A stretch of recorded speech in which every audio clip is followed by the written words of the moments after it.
Hello, hello. My name is April Malone with Yes, I Work From Home, and this is a podcast. Today I have Renee Seevers with us.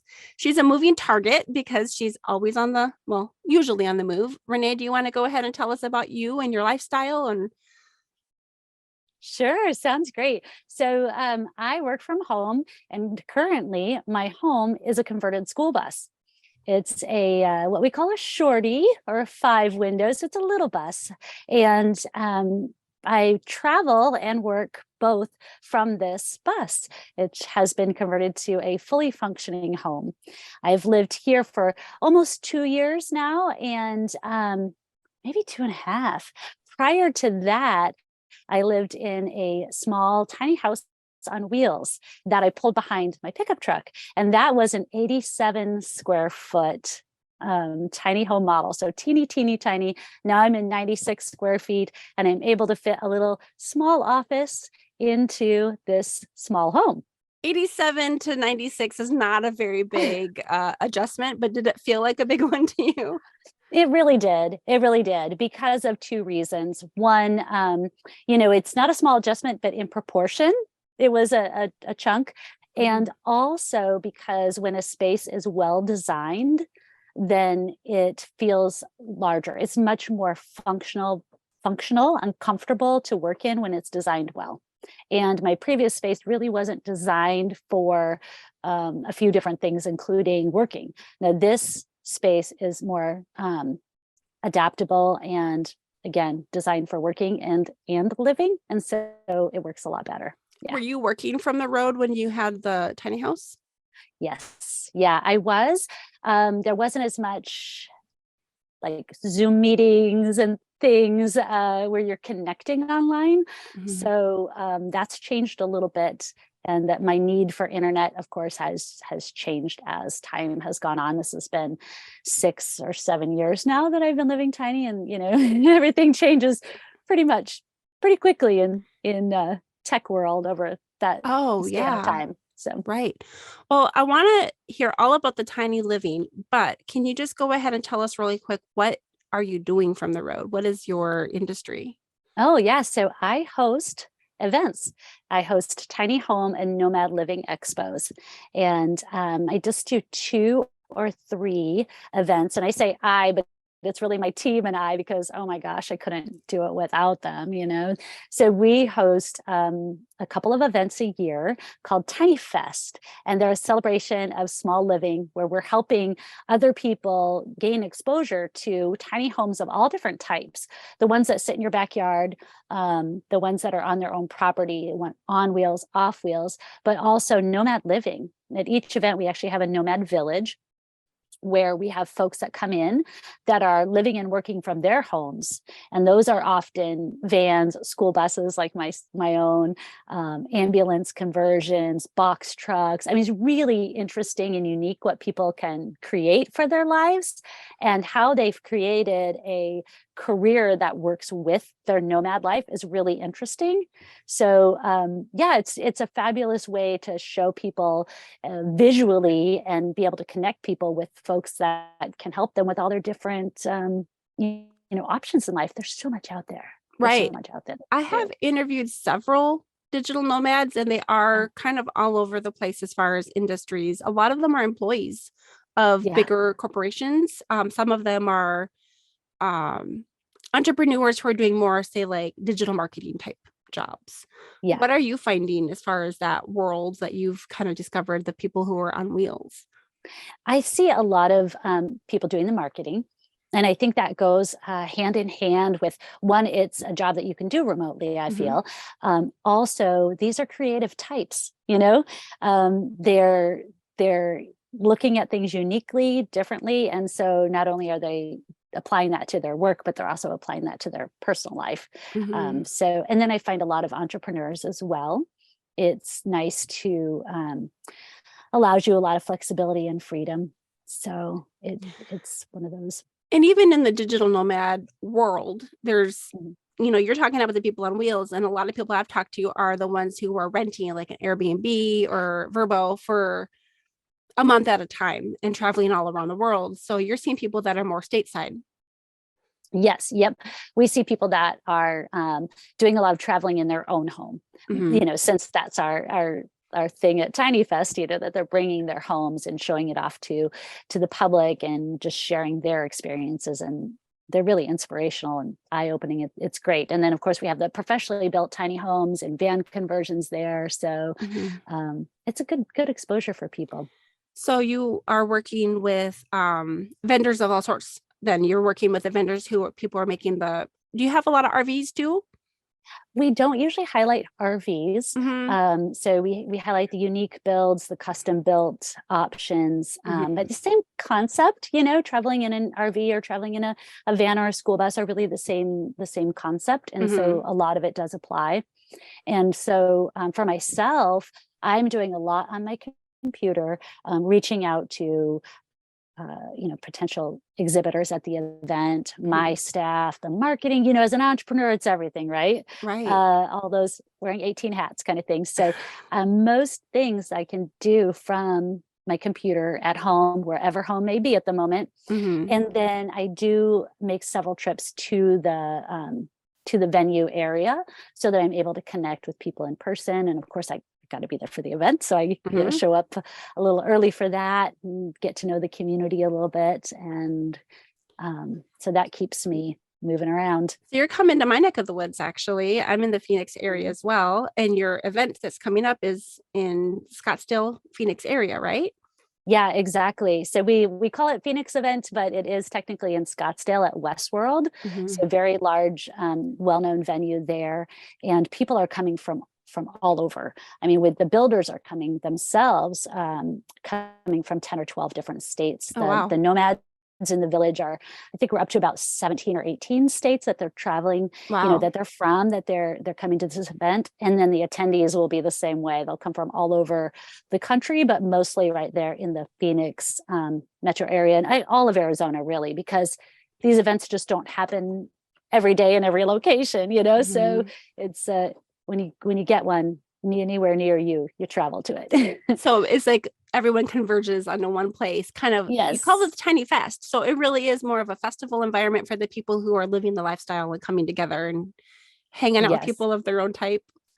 Exactly. It's really like-minded souls really can do a lot for a person being surrounded by them.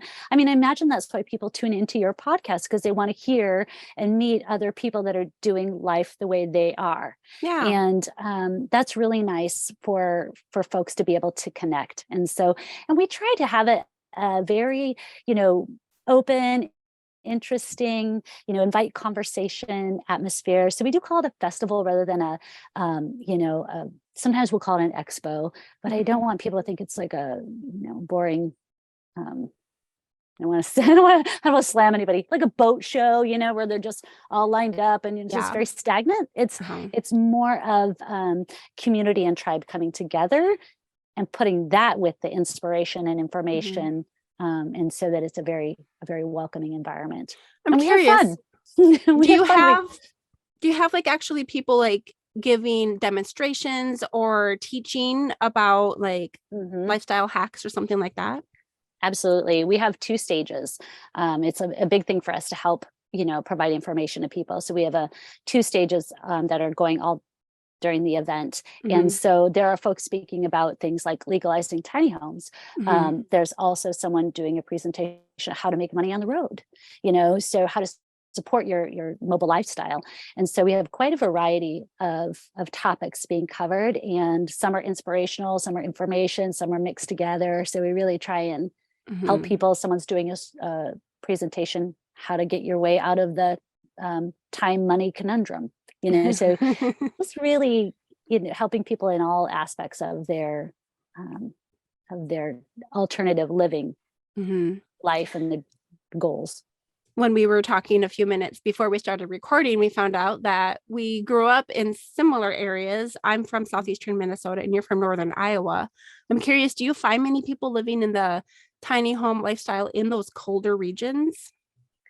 It's really funny you mentioned that. To answer your question, there aren't quite as many people in the Midwest living tiny, not necessarily because of the colder regions, But because housing there is just not as much of an issue, it's, not expensive. It's pretty plentiful at a decent price. That's true.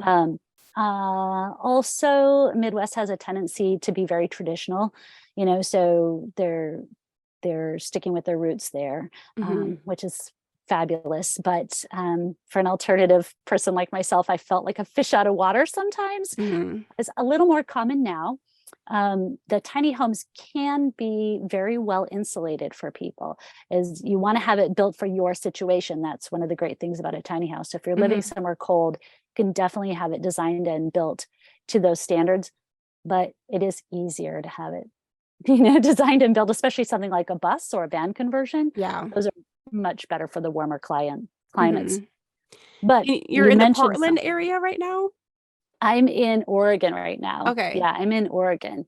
But one little funny thing I was going to share. So I was just looking at the list of folks that are coming to the Nomad Village in Phoenix, and there are 3 of us from not just Central Iowa, but Ames, Iowa. 3 of us. So 3 out of the 50 are from Ames, Iowa. And Ames is also the hometown of Jay Schaefer, who was the godfather of tiny house movement, right? The one that really got it out in the news and, got things started. And so it's kind of funny. My friend said there must be something in the water there, that Ames, Iowa is producing all of these tiny home, folks. Do they know you though? Like, is it you that's maybe bringing them out? No, I mean, I didn't know Jay Schaefer was from Ames until after we had gotten to know each other a little bit. And the same with these other 2 folks. One I haven't met yet, one I met at another event. And I think, I don't know how we got on the topic, but somehow we figured out we were both from Iowa. Oh, that's interesting. And then both from Ames. Whoa. And it's not a big city. No, it's not. It's not a big city. And we're all, different ages and lifestyle situations. So it's interesting. I feel like there was a coffee shop that we used to stop at in Ames. It was I had I don't think I had a t-shirt, but I liked it. We would always go an extra 10 or 15 minutes out of the way. If I think of it, I'll let you know. Okay. Coffee shops are great. Don't we all love coffee shops? Yeah. So, because great place to work. I would commute from the southeast Minnesota down to Springfield. About 6 times a year, I would go visit family. And I lived in Springfield for a while. I'd go back home. Okay. And we always had a good stop there. Yeah. So let's talk a little bit about Phoenix. When you come, how long will you be here? I usually would come to an event. I would be there for, 3 or 4 weeks. There were times where I used to travel and stay in the community for like 6 months because why not? I can go where I want to, right? This time we're going to be a little bit shorter just because of need to get back home. I now have a home base and property in Oregon and a new husband. And so life is changing a little bit. Congrats. Thank you. And this is all very new, right? Very new. Been married 2 weeks now. Mrs. Seevers right here. So I'm very excited about it. But anyway, it's seasons of life, life changes. And so for the next probably 2 years, I'll be doing a lot more stability, I guess. That's even hard for me to say, wasn't it? So, spit that word out. I do have living in my bus, but I'm parked on, 160 acres that we have in Oregon. So it's very expansive piece of property. And I'm looking out the window and it's beautiful out there. Just beautiful. Sometimes a deer will come wandering past and yeah, it's a nice spot. So it had been one of you living in this bus all this time. And now are there 2 people living in this bus? Yes, there are. I met my soulmate. He built small, tiny off-grid cabins. His cabin he was living in was 200 square feet, a little more rustic than mine. I have, running water and a bathroom and shower, cooking facilities all inside. So he was in a very rugged situation that he loved, but he really loves the bus and we work really well together in this tiny little space. But he's not doing like in the bus work. Is he doing out of the bus work? He goes outside. Yeah. Yep. Most of his work is outdoors or he loves the coffee shops and sometimes we work together in here, but he doesn't need a big desk like I do. Right. or like Uh, I like. I see. So you had been kind of just flitting and floating all around. Were you Mhm. ever locating yourself to like one side of the US, or were you literally going east to west? I've really been west of the Mississippi. And so I used Iowa as a home base a lot, and I would kind of spoke out from there, but it was definitely a one-sided spoke. Mm-hmm. I would travel up to Oregon where I do have family, and I traveled to California because I had events there and everywhere in between. But it seems I've really concentrated on the West Coast for the most part. Mm-hmm. And the So. Tiny Fests were all happening west of the Mississippi then too. Yeah, I think they all have. We had several in the Midwest and Texas, Oregon, California, and now Arizona. It's the first one Mm-hmm. there. It's exciting. Do you come So, back to the same locations every year, or are you going to new locations every year? I had been doing new locations, and I'm finding that going back to the same location, it really does work well for the attendees, and it works well for our team as well. So we're kind of Mm-hmm. shifting a little bit to that. We're going to be back in San Diego at the Del Mar Fairgrounds for TinyFest California for the fourth year in a row. Oh, good. And so it's working out well, and people are really enjoying being able to come back and to know where they can travel to if they're traveling. So yeah. So the Phoenix Scottsdale location is December 3rd and 4th. Uh-huh. When is San Diego? March 11th and 12th. Okay. Yeah. And that's always a great event. So we're really excited. Renee, can you tell us a little bit about what you did before you started this tiny house lifestyle? Everything. I started my career as a photographer, um, and worked in a couple different areas, sports photography, photojournalism, and then I had my own studio. So if I really had this entrepreneurship in my blood, Mm-hmm. since quite an early age. And why I shifted into all kinds of things. I've managed a small historic hotel in Alaska. I've done Wow. also some historic preservation planning work up in Alaska at a different time. And I managed the largest winery in Iowa. That's not saying, a ton when you compare it, but yeah. So usually worked for small businesses of some sort, never really a large corporation kind of gal. I've been a recruiter at a small private college, and yeah, each one really added to life experiences and to knowledge and helped me really hone in on the things that I love to do. And So which came first, the Tiny Fests? Or, I mean, obviously you probably were living tiny when you started the Tiny Fest, but is that why you started living tiny? Is because you had this idea to start these Tiny Fests? Or, yeah, good question. The house came first. So I bought the house back in fall of 2016, okay. and my youngest daughter had gone off to college. My boyfriend at the time had just kind of up and left suddenly one day, and there I was, very empty nester.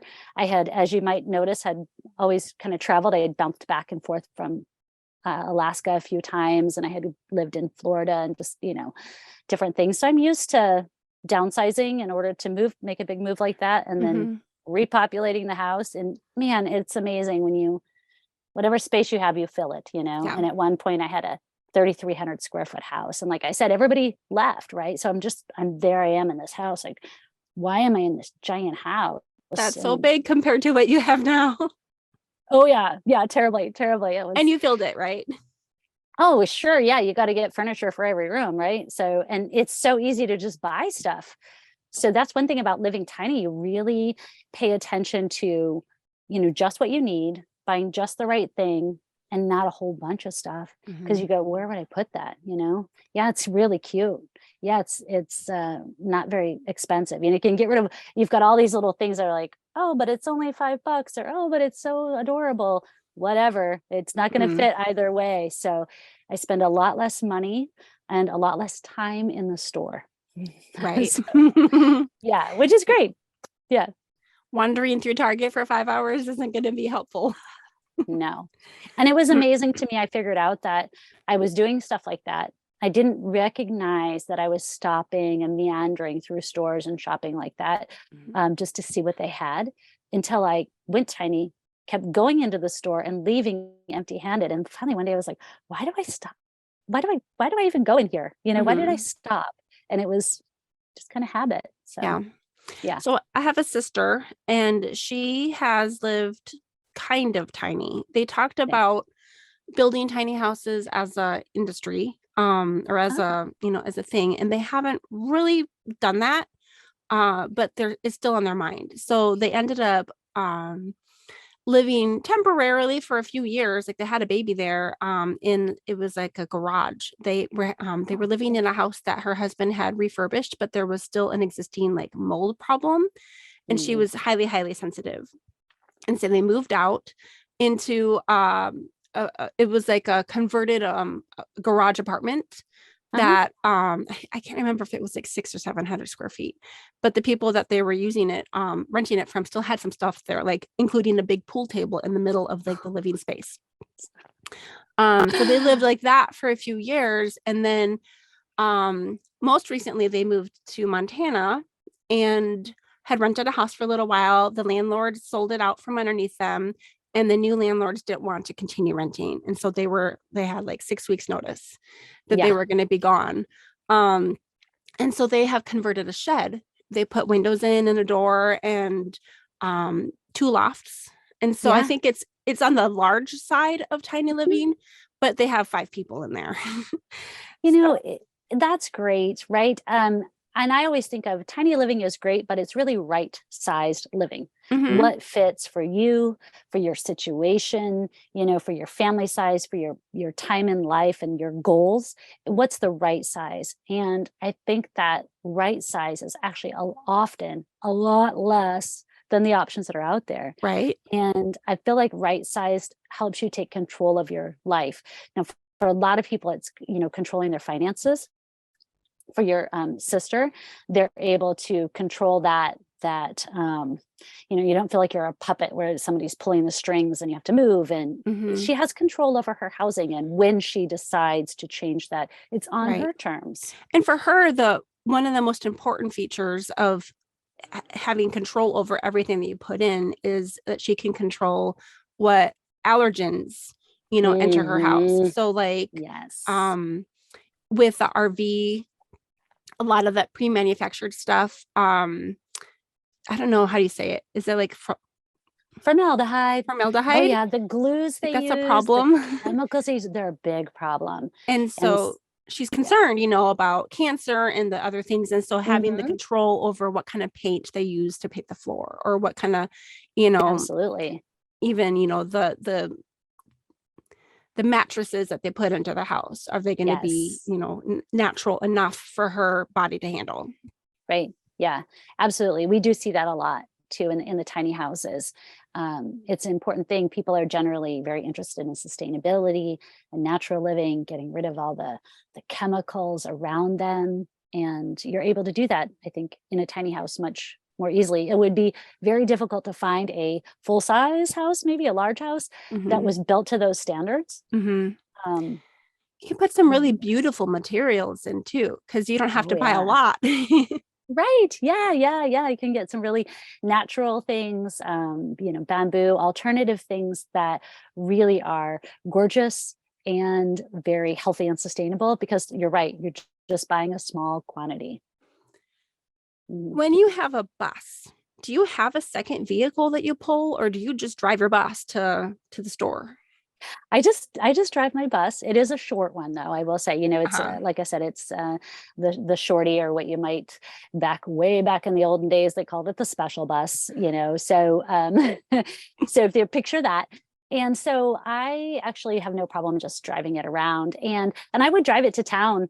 Um, even when I have an extra vehicle, like if I'm home based in Iowa, or right now I'm home based here on this property in Oregon, sometimes I'll drive it. I do have a pickup, and I'll drive that to town, but sometimes I drive the bus, and I take, it's really nice because I take everything with me, right? So I can go to the coffee shop and I can sit inside and work if I feel like being in there. But then, hey, I have a phone call where I need some privacy. Let's go out to the bus and sit there in the parking lot. I have my own Wi-Fi, and so I have my own food. So Hmm. that's a nice thing. I can grab something to eat and not feel like, oh, I have to go buy something from what they're offering at this location in order to stay here and work longer. There's always that thing, right? Where you go and work at a coffee shop. It's nice to be surrounded by other people and feel the liveliness and connection, but also you feel like you have to pay to be there. Right. And, yeah. Like every hour you should probably be making a purchase or something like that. I'm assuming it also sparks conversations when you jump out of your bus. People are like, wow. Yeah, I do. It does. I mean, I do have a lot of conversations, and people are very interested.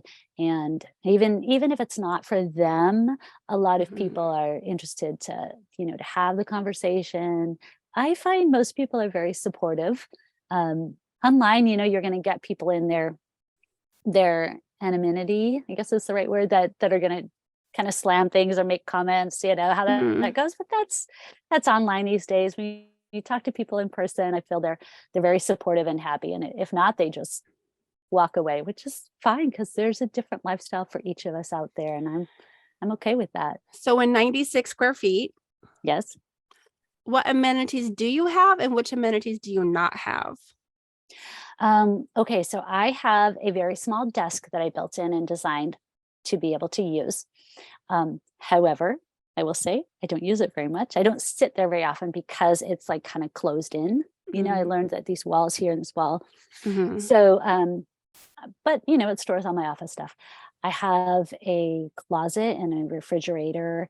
I have a bed that turns into a couch. I'm kind of going around the space in my mind. So is that what not is making behind sense. you for those that are watching the video? Yep. That's Okay. the couch that turns into a bed. And then to my right, I have a 2-burner stove and a heater. And to my left, and I can touch them. I'm just reaching like, here's my stove and here's my sink. So it's nice. Everything's close and comfy. But I have a sink and running water. I also have a bathroom that has a shower. So I really feel like I have those amenities. What I don't have in the kitchen, I suppose, I don't have an oven. So, but I found ways to cook things that you might cook in an oven. And then otherwise, I don't use an oven much. And I don't have a microwave, but I haven't had a microwave for years. I don't feel, I eat pretty healthy, and usually that doesn't include microwave cooking. So, so that feels very comfortable. And the space is very flexible. Right now I have what would be normally my kitchen counter, and I've got that set up. It's a nice wide space set up with my desk in front of this big picture window, and I can raise it up so that it's a standing height, or I can lower it down. Yeah, it's really nice. When you build in flexibility, you don't need a lot of space. So when you're not cooking in an oven and you found some ways to make things, are you using like a crock pot or like a turkey roaster oven or Instapot? Air fryer? I don't use any of those. Isn't that crazy? Everybody seems to have one of those. I do run off solar power. Okay. And so I'm conscious of that electricity pull. So I do most everything on the 2-burner stove, including I have something that is like it's hard to describe it. It kind of is like works like a convection oven would. It's kind of shaped like a bunt pan. And so the propane heat comes up and goes out and spreads. So it heats the top and the bottom in this little, it's like just this big. So I can make things like cookies. I can bake like cookies and, those packages of cinnamon rolls if I want to do that, which are homemade ones, but I'm not that ambitious. I'll make calzones in there, but everything does end up being, round like a bundt cake. So my calzones are nice crescent shaped calzones, which they're beautiful and tasty that way. So that's how I do that. But I don't have a lot of kitchen gadgets. I just keep things simple, and the food, simple, and eat a lot of raw food because that's my style. My husband does cook more, but we do everything with, I have two pans and 1 pot, and everything works really well in those. We recreate some fabulous food. Yeah. So you're on 160 acres. Is it all wooded? Yes, for the most part. Yes. And then are you still situated near his rustic cabin? Was that on that property or was that somewhere else? That's a couple hours away, and he actually has 3 of them. So So we're about 2 hours from each one. Oh, wow. Yeah. So we still have a little getaway if we want to go over to the coast or to the high desert. Mhm. And we're kind of right in the middle with this property in the bus.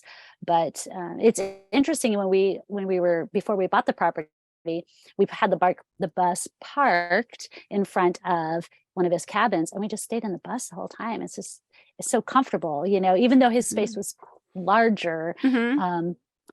Though it did have a wood stove, which that's very nice. Mhm. And but otherwise we just stayed in the bus. So if you make your space your own, it doesn't need to be big.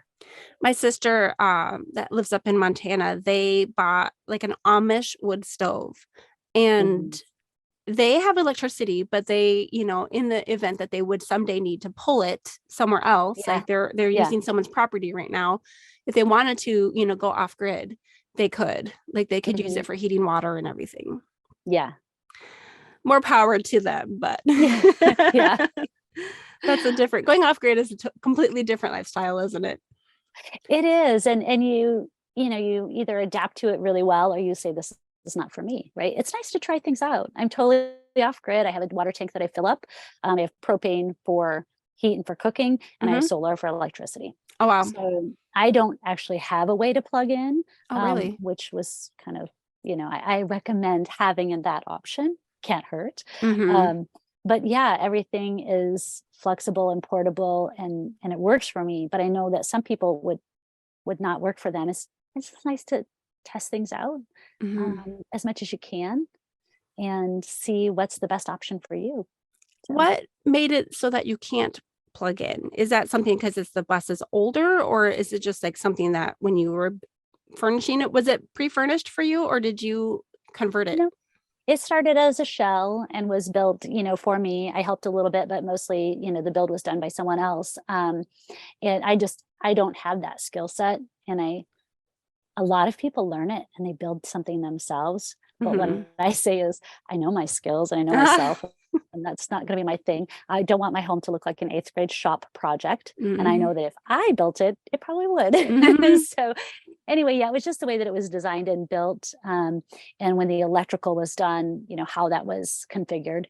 But certainly anyone can, if they're planning ahead and leaving all their options open, they can leave an option to plug into a standard household plug or send in with a camper, just depending on the amperage that you're pulling and what you're utilizing. If somebody wants an air conditioner, it's going to be more, if they're heating with a wood stove, it's different. So just really think about all your options and design your life the way it works best for you. Do you have solar panels on the roof then?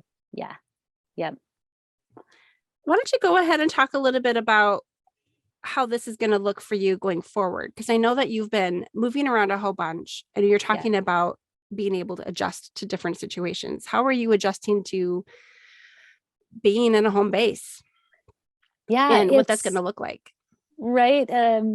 Really, with the way life is at the moment, the goal is to spend as much time here on the property as possible for the next 2 years. Okay. And so, yeah, it's a bit different for me staying in one place. But I do love it where I'm at, right? If I didn't, I wouldn't be here. So it's making those good decisions and always being positive about what you have. I'm finding that, there are nice little spots that I like to go work sometimes. I like to change things up. So for me, the same thing every day gets a little old. Plus, I'm a people person, and working from home, that's a challenge for a lot of people. When you work from home and you obviously you live at home, you're there by yourself or with your immediate family, maybe 24/7. It's like, nah, I got to get out in the world. So it's nice finding those little local spots that I feel comfortable, and seeing the familiar faces is nice as well. You walk in the coffee shop and you say hi, or wherever you're at. I keep saying coffee shop because it's such a common common thing, and up here in the Pacific Northwest especially, it's common.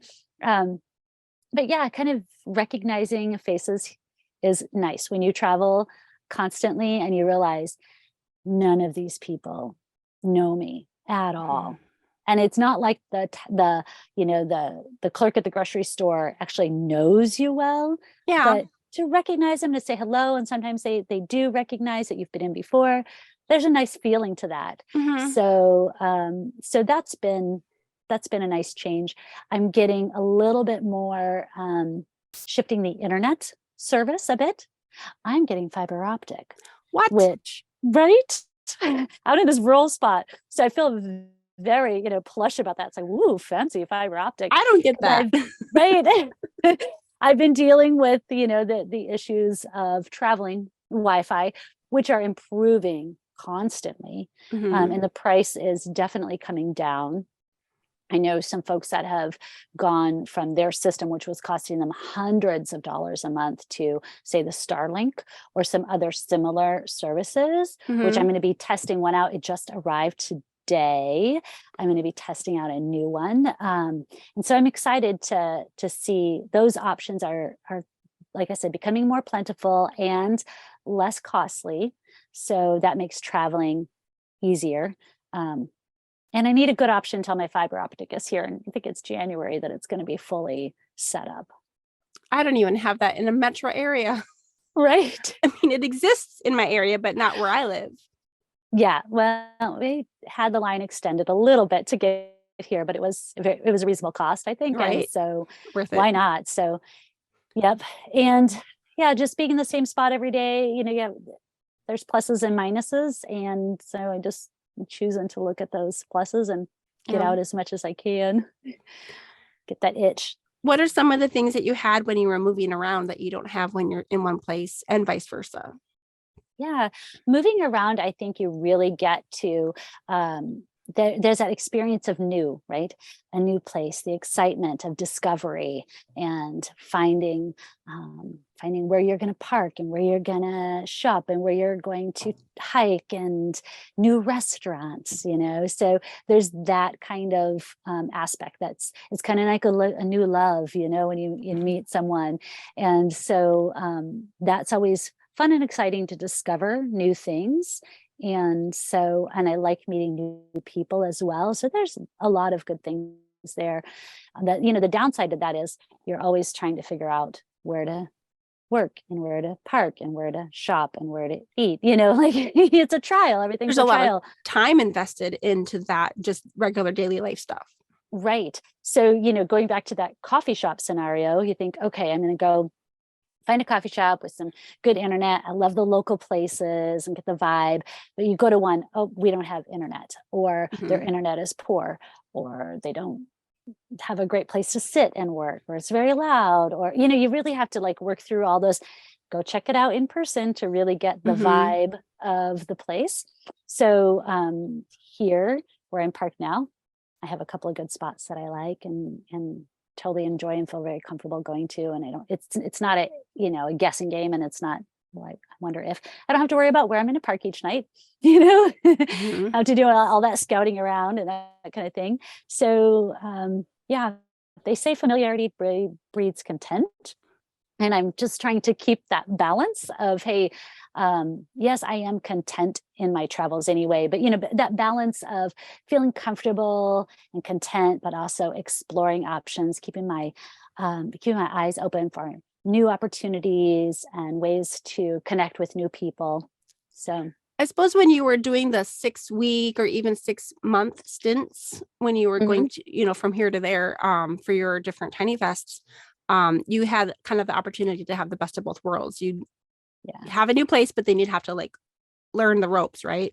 Yep, exactly. And I did always kind of have that balance, in that I would stick somewhere for a little while and take some smaller trips in between, which is great. So you kind of, for me, it was the best of both worlds. I So realize now that when you come down here to the Phoenix area that your husband is not going to have his home. So is he coming with you, or is he going to be staying somewhere temporarily to keep working up there? he is coming with me. And that's funny because even here in town, when we're here, we're outside of town. So I'll say, I'm going into town, I'm going to take the bus. Do you need anything out of the house? And I know one day I was gone for quite a long time with the bus, like Hmm. all day long. And I called him, I said, I left you homeless, didn't I? I feel like, what if you needed to grab something out of the house and it wasn't there? Oh, So no, but he's coming with. but you said you do have a truck. So Yes. you could take the truck sometimes, or he could Yes. take the truck if he needed something. How far out are you Absolutely. from town? Well, it's only like 10 or 12 miles, but some of it's kind of slow going. So Mm, it takes about 20 or 25 minutes. okay. And we do have other vehicles here since we're home based here. Hmm. But, sometimes I'll take the bus for particular reasons. The last one was I needed to go get a new license. I need to get a new title. Okay. And you have to have the vehicle present Vehicle so they with can do an you. inspection. Yeah. So there's little things. Sometimes it's just convenient to take it with. I have all of my stuff. I'm Hmm. not packing up like a pack mule, everything. And like I said, I've got my kitchen here. So if I get hungry, I can eat what I like to eat at normal prices and not always paying to eat out. So it's convenient. I don't And have to then worry about packing for a trip either. oh, You know, right, I don't have to right. pack a suitcase. All of my options are with me. Do you have to like stabilize things before you move things around? I have them pretty well stabilized at all times because I move more often. I have Hmm. friends that don't move as often and they've kind of set up their home depending on how often they move it. If there's Hmm. someone that moves it like once a month, they'll say, "Oh yeah, it only takes me like 15 minutes to pack in the things." Those loose things you put in the sink, right? Hmm. Oh, If they move things a lot more, Velcro is your best friend. oh, really?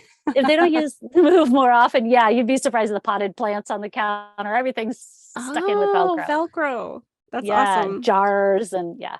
So if they don't move very often, they don't have that need, it's not a big deal, then it does take a little longer to pack up. So And then you yeah. mentioned that you are planning on staying at this home base for 2 years. Hmm. Have you discussed what you're hoping to do in the future? We are both a very keep your options open couple. So, we've discussed the possibility of staying here, building on the property, maybe a small space. Kind of funny, there is a foundation from a home here. The home has been Hmm. gone for eons, like decades. But the foundation is very solid. And so we measured it and I said, that'd be like a 700 square foot house. What would we do with that? Hmm. And in reality, we would probably build larger because at some point in time, someone else is going to want this property, and Hmm. 700 square feet is probably too small for You most could build people. up, right? Right, right, yeah. So I feel like, whoa, we'd get lost in that space. Hmm. We've both been living extremely small for quite a long time. So yeah, like I said, we've tossed around the idea of staying here, having some Airbnbs, having spots where people can come park. I have Right. lots of friends that are nomads and we've got great parking spots for them. There's electricity and water on the property, but we're not using it. We're still living off grid, but it's accessible. So if someone wants to. Um, Hmm.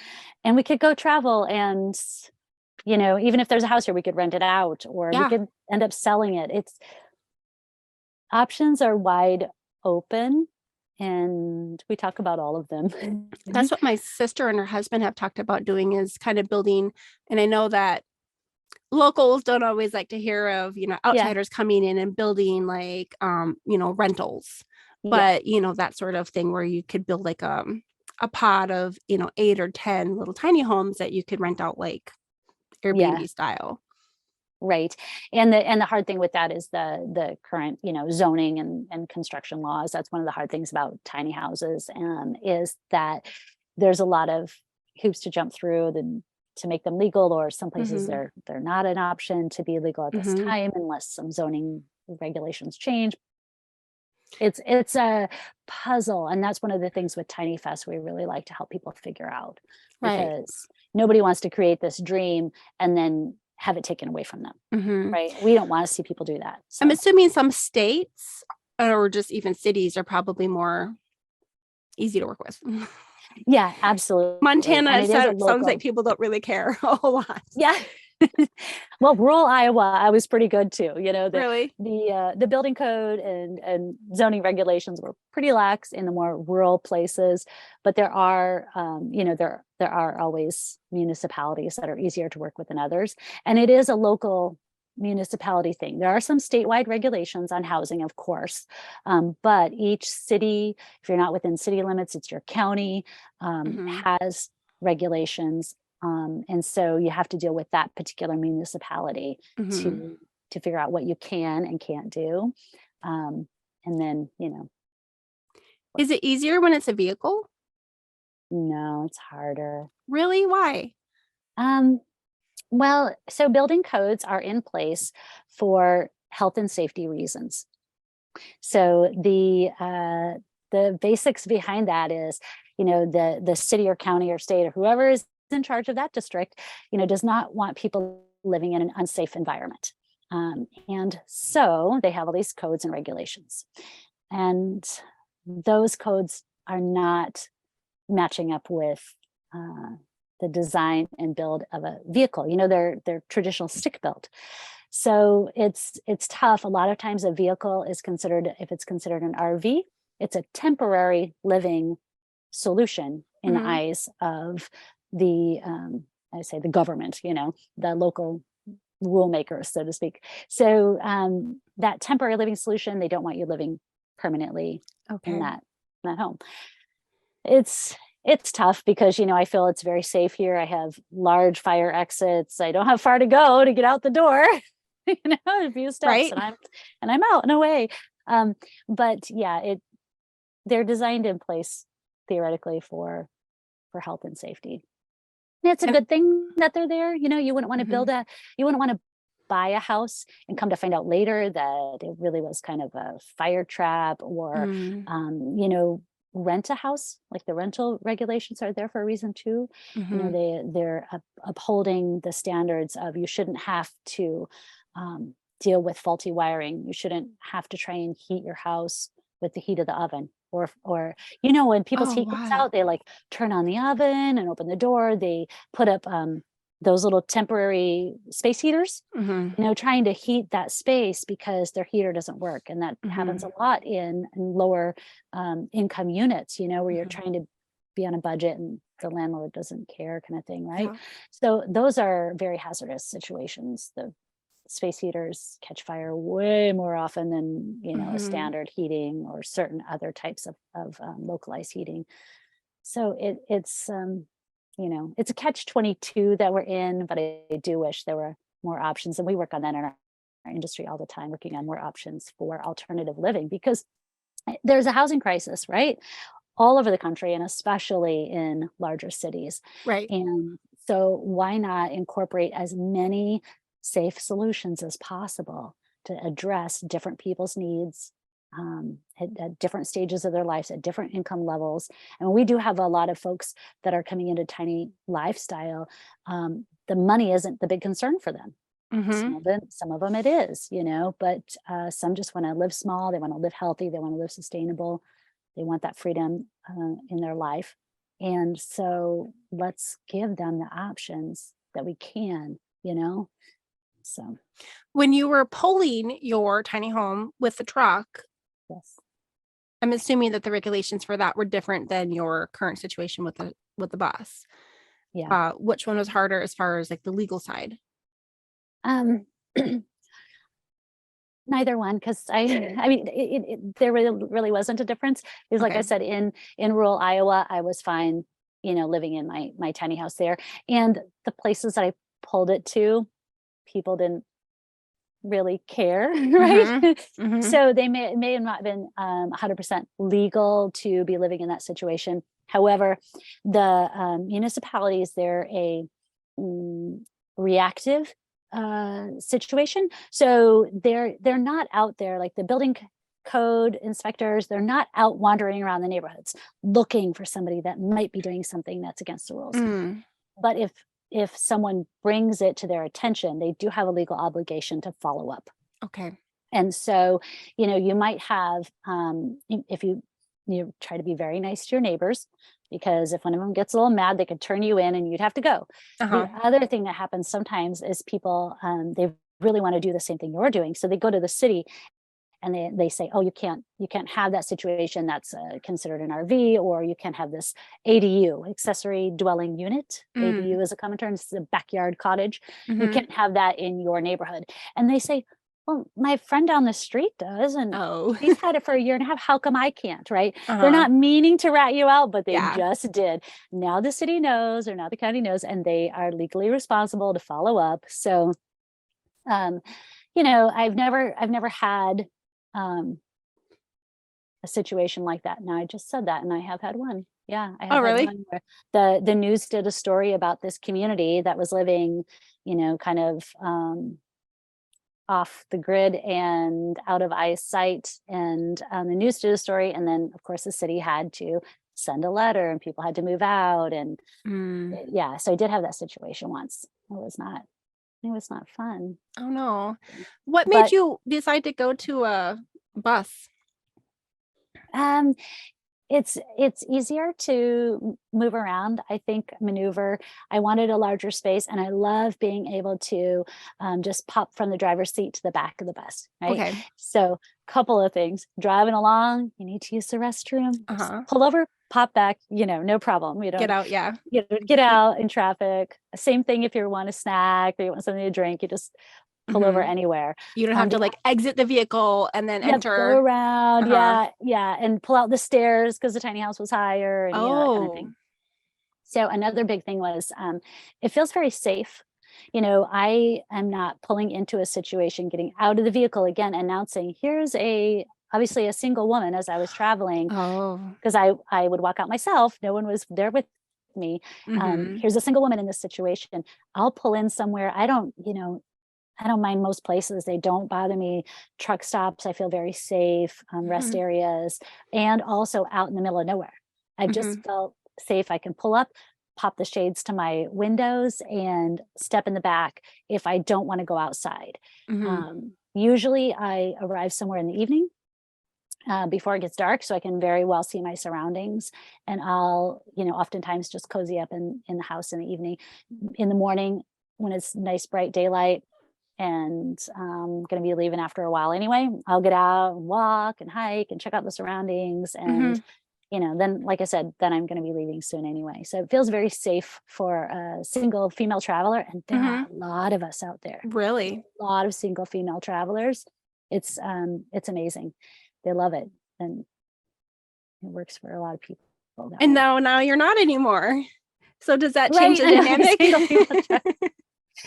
It does. It definitely does.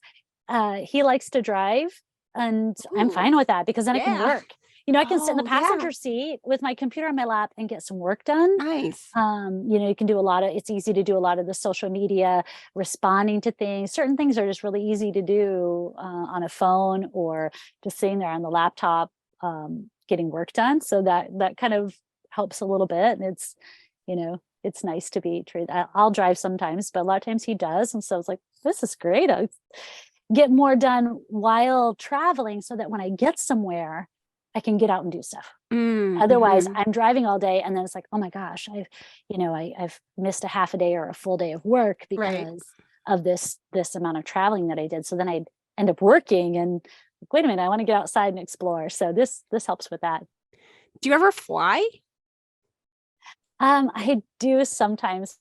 Now the price of gas has gone up a lot, and it does take time. If I'm driving from Iowa to Oregon to back and forth between family, that trip is several days, in the bus. And I've done it enough times where I've just gone from one to the other and not enjoyed the beautiful surroundings. So I'm like, why would I do that? It's wear and tear on the bus. The cost of gas is amazing. So if it's a time where I have extra time to travel and I can see the great things that are out there as I'm traveling, then I'll go ahead and do the bus. But I've started now just this last year or so, taking a flight here and there to be able to, when I get to my destination, have more time to spend with the people that are there. And that's, yeah. So when I'm wrapping up, I usually ask the same question of everyone, and it's going to have to be a little bit adjusted for you because you're in a different situation. But when people are starting to think about working from home for the first time, in your case, maybe thinking about working from the road for the first time, do you have any advice for someone who's giving it a, first time thought? Yeah. Well, I think really knowing yourself and how you work best is very helpful. So you can kind of set up, are you the type of person that really needs those parameters where you have to shut off hey, I'm not doing other stuff during these certain hours? Do you need that regularity? I've I think that you almost have to try it a little bit and try different things before you actually really, really know that. Because I think, oh, I'm going to be focused, and then somebody calls you during the middle of the day, and you're like, oh, I can just work later. I can get that done this evening. I'm not doing anything. And sometimes that works well for people, and sometimes it doesn't. So you have to Mhm. just kind of test some different things out, be gracious with yourself, and be honest with what works well for you and what doesn't. And yeah, I have a hard time turning down all the things that are fun to do, but also that folks might um, need or want from me. For instance, family wise, if one of my kids says, "Oh, mom, can you do this for me? I have to work today during the day, and I can't get to this location where I need to pick up something during a daytime hours." Well, they know I'm flexible, or the babysitter, is sick. Can you watch one of the kids? And they know I have flexibility. So it's tough when you have flexibility. Folks ask you to do things, whether it be family or friends, that they don't ask their friends that are 9 to 5ers because they know they can't. And so Mhm. they're not trying to be rude or take advantage, but so then I have to balance, really being able to be helpful and be supportive and also make sure that I get my stuff done and that it's not affecting my life too much. So, you want to be a giving person, but you do have to protect your time and space. And the same with like messages, how they say, turn off everything that you can and really focus on what you're doing. So um, it's just being flexible and trying different things and then honing in on that. And then sometimes you have to watch out because once you get to do the same thing over and over, sometimes it gets a little stagnant. And just like organizing for myself, I have these ways where I organize my to do list, and I get all set with that way. After a while, it's like, you can put that sign up that reminds you of something right on the mirror. You just put that sign right there where you see it every morning. 3 weeks later, you don't even notice that sign is there. Yep. You know, You're blind to so it. yeah, you're blind to it. So is sometimes changing things is actually, a good way to stay fresh and on top of it. Just trying to remain flexible and positive about, the options, checking out all those options and trying them out and seeing what works for you, and knowing that that's probably going to change. Things change for me when I'm somewhere for a long time, when I'm somewhere for a short time. It changes for me when my girls had their babies. That meant definitely more time for family. Push work aside, right? People are more important to me than work. Luckily, I love my work and I feel like it's for people. So there's I'm able to balance that. Otherwise, it would be a challenge. But yeah, the times in your life, the seasons, the changes, and just kind of rolling with them, adjusting with them, and knowing that that's okay. If you're finding like, I'm not as focused as I used to be, and just I'm not getting stuff done, and that's okay. It's not, you don't have a problem. You just need to, find the positives and really accentuate those. Like, okay, I'm not focused as much, but what can I do? Or what's the benefit, that's balancing that? What's on the other end of the spectrum? What can I do to change it? And knowing that's okay. You don't have to stick with one thing and be, ultra amazing, focused and motivated at all times. It's just not going to happen. You can keep it fresh and working for you. Yeah. Rolling with the seasons, right? And enjoying, like Yeah. you were saying, looking for the positives of each type of, season that you're in or situation that you're Hmm. in, making the most of it. Yeah. Uh, the last few weeks for me personally have been a little bit up and down. We had COVID for the first time, Yeah. and we just came off of having strep throat and then COVID. And then there's we're in Arizona and we were pretty big in the news for the political things that were happening, and it all just seemed like it happened at once, and I was not my most productive. Yeah. But I feel like you can recognize that and then swing out of it and let's say, okay, let's get back to what was working before. Yes. And a couple things that can help is like I said, looking at it positively, you could look at it and say, well, thank goodness I have this flexible lifestyle, Right. right? Because that allows me to, you're going to go through this being sick whether you have a flexible lifestyle or not. So that was Right. great. Another thing that I do sometimes when I'm feeling maybe a little negative about my situation is I think, well, I always could go back to working for someone else 9 to 5 kind of thing if Right. that's going to be better. And as soon as you start thinking about the realities of that, it's like, nope, I'll handle this situation. I'll deal with whatever that stress might be, or that situation, or that little challenge. That's probably a little challenge. If you admit it, it's probably little. You think about, you have options. You're not stuck working from home if it's not working for you. That's true. So go back to the office, and then you go, oh, well, Mhm. maybe there's somewhere in between I want to be. Right. Maybe I'm fine at home and I just need to get out more in my social life, or whatever, the Yeah. situation might be. So sometimes thinking about the opposite makes you go, yep, I'm grateful for what I have. Yeah. Or it makes you think about a different solution, and there's Mhm. lots of solutions out there. Mhm. There's 100 different ways to work from home. I've learned just from Yes. interviewing 100 different people. I feel Everyone's like I have each week something different, yeah. So Renee, how can people find you and TinyFest? yeah, so TinyFest, which is, just like it sounds, that word tiny, and fest for festival. TinyFest events is on Facebook as such, Instagram as such, and the website is actually tinyfest.events. It's not Okay. a .com, so it's really easy to find us everywhere, and you'll see our schedule of where we're going to be. And hopefully the social media will bring some inspiring, images and people into your life. Do you need to buy tickets or reserve a spot to attend or just show up? You can do both of those. So we do have tickets for sale online. You can also just show up at the gate and get your ticket right then and there. So flexibility. If you haven't heard that from me yet, there's another one, flexibility. Whatever works for you. Well, it would be lovely to get to meet you in person and see all the different alternative lifestyle options out there. When you said box truck, I was just like, what? I didn't even think about Yes. building a house in a box truck.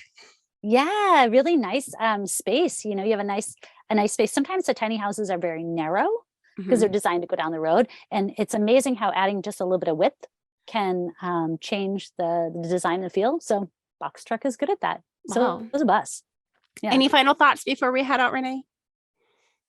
I don't think so. I just think, people keep looking at their options and keep rolling with it, whether that's rolling down the road or just rolling in your mind through all the great things that life can offer, and grab those opportunities and make them yours.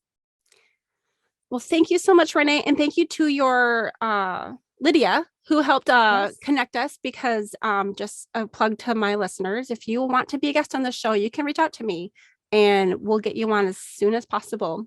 All right. Thank you, Renee. This has been April Malone with Renee Seevers. And yes, I work from home, and we will see you next time. Bye.